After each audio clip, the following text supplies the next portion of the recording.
अस्सलाम वालेकुम everyone, good morning. I hope कि आप सब खैरियत से हैं। मैं हैदर अली, आपका होस्ट हैदर अली चैनल से और the Asian school and college के प्लेटफॉर्म से आपसे मुखातिब हूँ। आज अगर आप एक स्टूडेंट हैं या एक स्टूडेंट के पेरेंट हैं, चाहे वो आप कॉलेज के स्टूडेंट हो या फिर यूनिवर्सिटी के स्टूडेंट हो, आप मैट्रिक लेवल पे हैं या आप 10th ग्रेड वगैरह में, डेफिनेटली आपके माइंड में कुछ चीज़ें होंगी कि मैंने आगे कुछ करना है, मैंने अपने फ्यूचर में कुछ बनना है। कुछ करियर के हवाले से आपके माइंड में एक स्केच होगा कि मैंने यहाँ पर इस तरफ और इस तरफ इस फील्ड में जाना है। तकरीबन 90 to 95% स्टूडेंट्स जो हैं पाकिस्तान में आजकल, अगर आप देख लें तो उनके माइंड में कुछ ही चीज़ें हैं, जिसमें सबसे टॉप प्रायोरिटी हर पेरेंट की और हर बच्चे की क्या है कि मैंने डॉक्टर बनना है, उसके बाद इंजीनियर बनना है, उसके बाद गवर्नमेंट सर्वेंट या गवर्नमेंट एम्प्लॉय बनना है, उसके बाद या तो आर्मी में जाना है, या उसके अलावा अगर आर्मी या यहाँ पे ये तीनों चारों ऑप्शंस में कहीं पे भी नहीं जगह मिली तो मैंने फॉरेन में जाना है।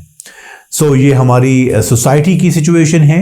हमारी करंट जो स्कूलिंग सिस्टम है उसमें अगर देखा जाए तो 90 to 95% स्टूडेंट्स जो हैं वो इन्हीं चार कैटेगरीज में से रिवॉल्व कर रहे हैं। अगर आप देख लें, अनकन्वेंशनल फील्ड्स हैं हमारे पास, डिफरेंट फील्ड्स हैं जहां पर सक्सेस रेशियो बहुत ज़्यादा हो सकती हैं। जैसे कि डॉक्टर हैं, रिसेंट हमारे एग्जाम में अगर आप देखा जाए केपी में एटा के टेस्ट में कुछ 40,000 बच्चों ने वहाँ पर अप्लाई किया, करीब 200-300 बच्चों की सिलेक्शन हुई। बाकी जो बच्चे हैं वो वहाँ से they were shock to see their result. उनको जब रिजल्ट देखा उन्होंने तो काफ़ी शॉक्ड हुए। सो उनके ड्रीम्स जो हैं वो स्कैटर्ड हुए। सक्सेस रेशियो जो है वो इतना कम है कि अगर आप देख लें 40,000 में से 200 बहुत कम रेशियो के साथ। सो इसके अलावा ऐसे फील्ड्स हैं पाकिस्तान में जहाँ पर आप जाके अपनी सक्सेस की जो तयन है और या जो सक्सेस की रेशियो है उसमें ज़्यादा है। जैसे कि आप देख लें कि शेफ़ हैं आजकल, बड़े अच्छे अच्छे रेस्टोरेंट्स हैं पाकिस्तान में, 5 स्टार होटल्स हैं पाकिस्तान में, कहीं पे भी जाके आपको पाकिस्तान में अच्छी जॉब मिल सकती हैं। उसके अलावा प्रैक्टिकल स्पोर्ट्स हैं। अगर आप देख लें तो हमारे यहाँ बच्चे स्पोर्ट्स तो खेलते हैं बट सिर्फ एक हॉबी की पॉइंट ऑफ व्यू से खेलते हैं। कभी प्रैक्टिकल अगर एक बंदा अपने फैमिली में जाके कहे बच्चा कि मैंने क्रिकेटर बनना है, सो उनके पेरेंट्स उनसे कहते हैं कि बेटा मतलब पहले अच्छी नौकरी ढूंढ लें, क्रिकेट तो आप खेलते रहेंगे। सो कुछ चीज़ें ऐसी हैं, जैसे आर्ट में बहुत सारी चीज़ें आ जाती हैं, बहुत सारे फील्ड्स आ जाते हैं आपके। लेट्स सपोज इंटीरियर डिज़ाइनिंग है, बहुत मुख्तलिफ सारे ऐसे फील्ड्स हैं जहां पर आप जा सकते हैं, जहां पर स्टूडेंट्स जा सकते हैं और अपनी सक्सेस जो है उसकी रेशियो जो है वो ज़्यादा हो सकती है और अपनी सक्सेस जो है उसका मतलब सक्सेस हासिल कर सकते हैं उसमें। अब आप सोच रहे होंगे कि बच्चे अगर ऐसे कर रहे हैं तो क्या वजह है, प्रॉब्लम कहाँ पर है? प्रॉब्लम जो है वो क्या हमारी एजुकेशन सिस्टम की है? क्या हमारा एजुकेशन सिस्टम जो है पाकिस्तान का वो अच्छे क्रिएटिविटी नहीं लेके आ रही है, बच्चों को क्रिएटिव नहीं बना रहा? तो क्या एजुकेशन सिस्टम जो है वो होली सोली रिस्पॉन्सिबल है इस प्रोसेस का कि बच्चों को बस डॉक्टर बनना है, इंजीनियर बनना है, और डॉक्टर्स और इंजीनियर्स के अलावा कोई ज़िंदगी में उनका कोई मकसद नहीं है, कोई एम नहीं है, कोई ऑब्जेक्टिव नहीं है? क्या एजुकेशन सिस्टम जो है, हमारा एग्जामिनेशन सिस्टम जो है वो ठीक नहीं है? हमारी जो असेसमेंट पॉलिसीज़ हैं क्या उसमें कमी है?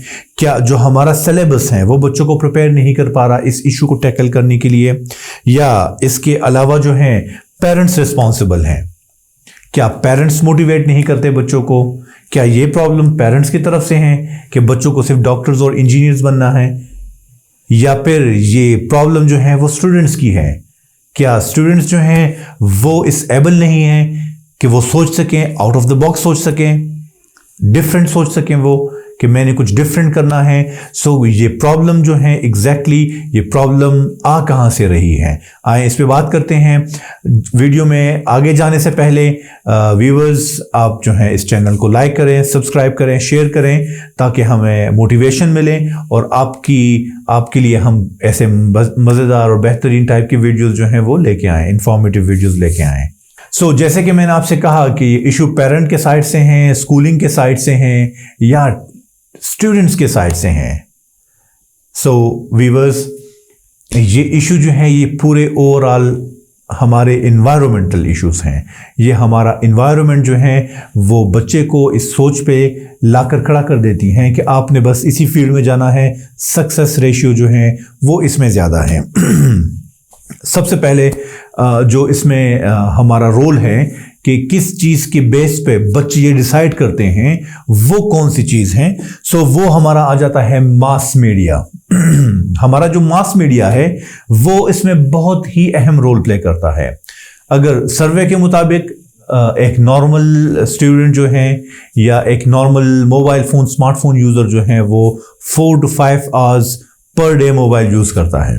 अब उसके सामने स्क्रीन में जो चीज़ें आ रही हैं वो जो चीज़ों को देख रहा है उसी की बेस पे वो बच्चा इन्फ्लुएंस हो रहा है, वो चीज़ें उसके ऊपर इम्पैक्ट कर रही हैं उसके डिसीजंस के ऊपर। अगर आप देख लें, न्यूज़ में देख लें, सो न्यूज़ में 4 चीज़ें जो हैं वो बड़ी रैंडम आती हैं। क्राइम हो गया, आपकी पॉलिटिक्स हो गई, आपकी जो स्पोर्ट्स हैं और सिनेमास हैं।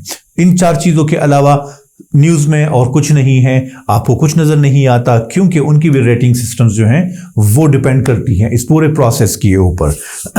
आपने देखा है कि जो बच्चों की जो सिलेक्शन है वो कुछ ही इन्हीं फील्ड्स के अंदर रिवॉल्व करती हैं, और उसकी वजह यही है कि वो जो चीज़ों को देख रहे हैं, वो जिन चीज़ों को ऑब्जर्व कर रहे हैं उसी में उनका इंटरेस्ट डेवलप होता है।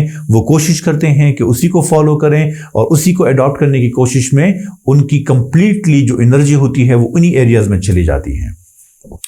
दूसरा अहम रोल बच्चों की डिसीजंस का, जो दूसरा अहम एस्पेक्ट है वो है पेरेंट्स। अब पेरेंट्स हमारे पाकिस्तान में अथॉरिटेटिव पेरेंट्स बहुत ज़्यादा हैं। वो अपनी मर्जी इंपोज करते हैं बच्चों के ऊपर अपना एक्सपीरियंस को देखते हुए कि हाँ ये फील्ड जो है आजकल बहुत स्कोप है, इस फील्ड का इस एरिया में स्कोप बहुत ज़्यादा है, सो मेरा बच्चा जो है वही काम करे जो मुझे पसंद है और मैं नहीं कर पाया, सो मेरी ख्वाहिश है कि मेरा बच्चा वो काम करे।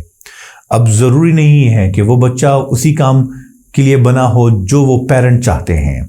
सो अगर बच्चा अपने पेरेंट से कहें कि सर मैंने, या अंकल या फादर या व्हाटएवर गार्डियन जो भी हैं, वो उनसे कहें कि मैंने ये इस फील्ड में जाना है और ये मुझे पसंद है, वो उनसे कहते हैं, जैसे मैंने आपसे स्पोर्ट्स की बात की, सिंगिंग की बात की, कि अगर एक बच्चे को या वो सिंगर बनना चाहें, सो उनको एज अ पार्ट टाइम वो कहते हैं कि ये तो पार्ट टाइम है, आप अपने लिए अच्छी खासा लाइन में जाएं, और ये पार्ट टाइम चीज़ें जो हैं वो तो बाद में भी कर सकते हैं आप, इसका तो कोई टाइम नहीं है, उसकी तो कोई एज नहीं है। अगर कोई बच्चा पेरेंट्स से कहें कि मैंने इंटीरियर डिज़ाइनिंग में जाना है या मैंने ग्राफिक डिज़ाइनिंग में जाना है, सो उसको आंसर यही मिलता है कि बेटा यहाँ पर तो स्कोप ही नहीं है, गारंटी नहीं है। हालांकि अगर देखा जाए, सो मैंने जैसे पहले अर्ज़ किया कि मतलब 40,000 में से सिर्फ 200 बच्चे जो हैं वो अचीव कर रहे हैं वो रिजल्ट जहां पर उनको जाना है। रेस्ट ऑफ दी मतलब जो बच्चे हैं वो रुक रहे हैं, वो रह जाते हैं और डिसहर्ट हो जाते हैं। सो पेरेंट्स का रोल बहुत इंपॉर्टेंट है यहाँ पर। बच्चों को इतना डांटते हैं, अगर एक बच्चा जो है वो अपने पेरेंट्स से क्वेश्चन करता है कि सर नहीं, मैंने यहाँ नहीं, ये वाला एरिया मेरे लिए बेहतर है, तो रिस्पांस में ये जवाब मिलता है कि आप बड़े बदतमीज़ हो गए हैं, मुझसे बड़े हो गए हैं, मुझसे ज़्यादा पता है आपको, मेरी एज ज़्यादा है, मेरा एक्सपीरियंस ज़्यादा है और मैंने दुनिया देखी है। सो इसी चीज़ों को देख के बच्चा जो है वो क्या हो जाता है, वो डिस्करेज होके उसमें डिसीजन की जो लैकनेस है वो आ जाती है, डिसीजन नहीं ले पाता बच्चा, सेल्फ कॉन्फिडेंस, सेल्फ इस्टीम जो है उस बच्चे का ख़त्म हो जाता है। और इन्हीं चीज़ों को देखते हुए बच्चा डिसाइड नहीं कर पाता। और अगर हाँ पेरेंट को कन्विंस भी कर लें तो एंड में पेरेंट एक ऐसा जुमला बोल देते हैं कि जिसको सोच के फिर क्या होता है कि बच्चा सोच रहा होता है ओह कि अगर मैंने डिसीजन ले लिया, तो फिर पेरेंट कहते हैं कि ठीक है अब अपनी मर्जी करें, हमारी तो मानते ही नहीं है, अब अगर बाद में कुछ हुआ तो मैंने तो आपको बता दिया है। ये वाला जो सेंटेंस है ये बच्चे को इस डिसीजन लेने से मना कर देती है कि अगर इन केस अगर फेलियर आ गया या मैं फेल हो गया तो फिर क्या होगा कि पेरेंट ने तो ऑलरेडी मुझे इन्फॉर्म किया हुआ है, मना किया हुआ है कि मैंने हाथ निकाले हुए हैं। सो इस तरह की चीज़ों को देख के बच्चे जो हैं वो डिसाइड नहीं कर पाते अनकन्वेंशनल एरियाज में, अनकन्वेंशनल फील्ड्स में जाने के लिए, क्योंकि उनके पेरेंट्स उस चीज़ पे एग्री नहीं होते।